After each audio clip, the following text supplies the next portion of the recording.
It's only by collectors and the public having an interest in these things that we can preserve the memory and understand what happened. I'm a collector of First War memorabilia, militaria.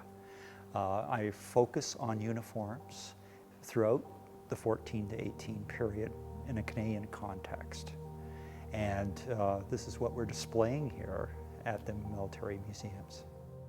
It started as a small child. My Uncle George Dunsmore used to show me his medals and regale me with stories of the First World War. And ever since then, I've been stuck with this affliction. My interest in material history has been very, very important for a number of reasons. When I first started collecting, there wasn't an interest in the combined integrity of a uniform. People were badge collectors, button collectors, patch collectors, and on and so forth. Those have been happening since the First World War, since the men came home.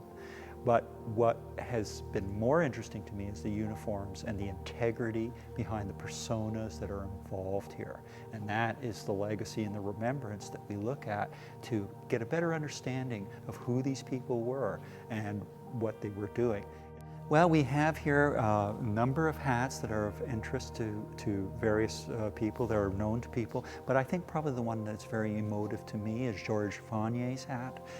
Georges Fognier, of course, was a high-ranking officer in the Vendus, the 22nd, the only French-Canadian battalion in the First World War. He that served in the Western Front, and he lost a leg in the First World War, and of course he was the first French-Canadian Governor General of Canada.